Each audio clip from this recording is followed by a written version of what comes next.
वर्ष 1984 में इंदिरा गांधी की असमय मौत और उसके बाद हुए आम चुनाव में कांग्रेस की रिकॉर्ड तोड़ जीत के बाद अब देश की कमान नेहरू गांधी परिवार की अगली पीढ़ी राजीव गांधी के हाथों में आ गई थी। राजीव गांधी को शपथ लिए अभी एक महीना ही हुआ था कि 2 और 3 दिसंबर की रात को भोपाल में अमेरिकी कंपनी यूनियन कार्बाइड के कारखाने से निकली जहरीली गैस मिथाइल आइसोसाइनेट से तकरीबन 2000 लोगों की जानें चली गईं और 50,000 से ज्यादा लोग इस घटना से जीवन भर के लिए प्रभावित हो गए। इस घटना से मध्य प्रदेश की तत्कालीन सरकार की काफी किरकिरी हुई थी। 1984 की यह घटना संकेत दे रही थी कि राजीव गांधी का कार्यकाल चुनौतियों से भरा हुआ है। उधर 1984 के आम चुनाव के बाद पंजाब में शांति बहाली की कोशिशें तेज कर दी गई थी, लेकिन 1985 में अकाली नेता हरचरण सिंह लोंगोवाल की पंजाब में गोली मारकर हत्या कर दी गई।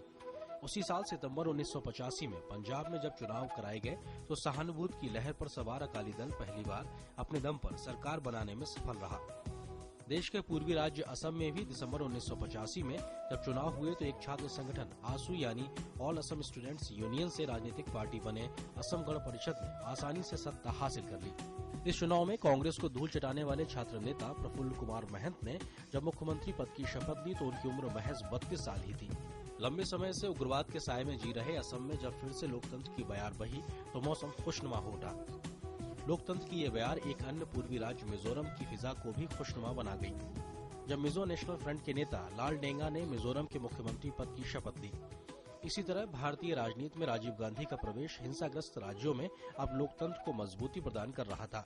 इसी कड़ी में सन 1987 में जब जम्मू कश्मीर विधानसभा के चुनाव हुए तो कांग्रेस नेशनल कॉन्फ्रेंस गठबंधन को आसानी से जीत हासिल हुई, लेकिन 1987 के इन चुनाव परिणामों में एक तबका खुश नहीं था और पाकिस्तान की नापाक कोशिशों की वजह से 1988 के बाद कश्मीर पाक प्रायोजित हिंसा के भयावह दौर में प्रवेश कर गया।